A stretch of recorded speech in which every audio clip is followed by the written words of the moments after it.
नमस्ते दोस्तों, आज भी हम बात ब्रेन के ऊपर ही करने वाले हैं, क्योंकि जब हम ब्रेन के ऊपर चर्चा करें तो मेडिटेशन की बात न करें ऐसा संभव नहीं है, क्योंकि मेडिटेशन हमारे ब्रेन के लिए एक बहुत ही बड़ा टूल है।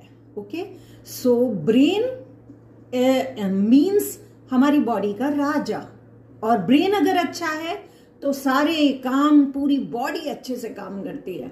तो ब्रेन पे काम करना बहुत जरूरी है, और जब हमें ब्रेन पर काम करना है तो हमें मुद्रा साइंस के बारे में, जो कि एक बहुत डीप साइंस है, उसके बारे में जानना बहुत जरूरी है।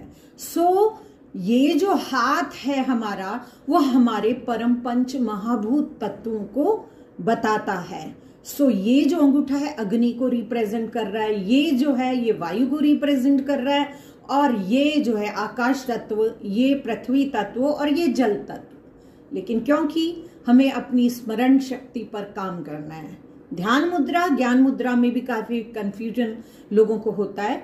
तो जिनको अपनी स्मरण शक्ति पर काम करना है, अपने ब्रेन की पावर को बढ़ाना है, तो उनको अभ्यास ज्ञान मुद्रा पे करना चाहिए। और जो साधु साधक हैं, जिनको अंतस की ओर नीचे गहरा उतरना है, उनको अपने ध्यान मुद्रा पे काम करना है।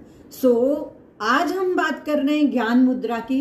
इस ज्ञान मुद्रा में हमें अपने अग्नि और वायु को मिला लेना है, या ये कहें कि अपनी सुप्रीम डिवाइन पावर को इंडिविजुअल पावर से मिला लेना है।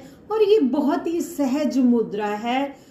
जब भी हम किसी से कहते हैं कि हमें मुद्रा लगानी है, तो पहली मुद्रा सबको यही मुद्रा याद आती है, और इसको बस आराम से हमें थाइस पर रख लेना है और अपनी सांसों की ओर पूरा फोकस करना है, जो कि नासिका से अंदर एंटर हो रही है और धीरे धीरे यहाँ जा रही है। पूरा जहां जा रही है उस पर ध्यान लगाते हुए बस हमें अपने शरीर, अपने इस मुद्रा को, हाथों को बहुत ही सहजता के साथ अपनी थाइस के ऊपर इनको रख लेना है, और बस अपनी सांसों पर फोकस करना है। और कोई भी अगर प्राणायाम अगर हमें नहीं आता है, तो सिर्फ हमें डीप ब्रीदिंग करनी है, डीप इनहेल, है ना, लॉन्ग एक्सहेल। सो बस, और ध्यान को फोकस कीजिए, जिससे इस मुद्रा के समय को हमें बढ़ाना है।